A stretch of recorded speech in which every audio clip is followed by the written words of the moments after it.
کیونکہ سر یہ سراسر انڈیا کا ہاتھ ہے اس میں، اور انڈیا ہی سب کچھ کروا رہا ہے پاکستان میں، دہشت گردی کے حملے کروا رہا ہے، اور ہم پاک فوج کے ساتھ کھڑے ہیں کیونکہ پاک فوج ہماری محافظ ہے، اور محافظ کے ساتھ کھڑا ہونا ہمارا فرض ہے۔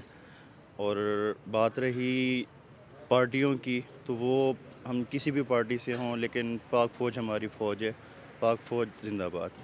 کہ مائی ڈیئر میرا تو ایک ہی بیلیو ہے، بہت ہی مختصر سا میں آپ کو جواب دوں گی کہ دیکھیں پاکستان جو بلٹ ہوا ہے نا، وہ لا الہ الا اللہ محمد رسول اللہ کے نام پہ بنا ہے۔ میرا خیال ہے کہ اس کو دنیا کی کوئی طاقت ڈیمیج نہیں کر سکتی، اور یہاں سے ہی پوری دنیا کا نظام چلتا ہے۔ تو ڈیفینیٹلی ہم اسٹرانگ ہیں۔ I always believe my dearest Allah is always my ends and begins. تو یہ نظام بیسیکلی اللہ کے نام پہ بنا ہے، اور اس کو کوئی ڈیمیج نہیں کر سکتا۔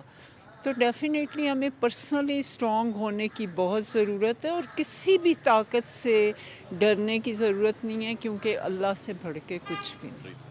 یہ تو الگ ہو، اس لوگوں کو تو الگ ہی اپنی سیاستیں وغیرہ چلتا رہتی ہے۔ اگر دوسرا ایک بار بندہ سوچ لے گا نا ہماری فوج کے لیے، فوج پہ بارڈروں پہ لڑتی ہے، ٹھیک ہے، ہم اگر فوج کے ساتھ نہیں کھڑے ہوئیں گے ہمارے پاکستان کس طرح چل جائے گا؟ ٹھیک ہے، پاکستان تو اسی وجہ سے چلتا، فوج کی وجہ سے چلتا ہے۔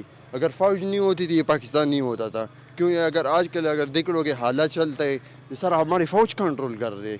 آپ باہر سے تو کوئی نہیں آ سکتا ہے، کوئی لڑائی ہو جاتا ہے، کوئی وہ ہوتا ہے، جتنا عوام وغیرہ ہوتا ہے، یہ تو فوج کنٹرول کر رہے ہیں۔ ہمیں ہونا چاہیے فوج کے ساتھ، اپنے فوج کے ساتھ کھڑا ہونا چاہیے، ڈٹ کے کھڑا ہونا چاہیے۔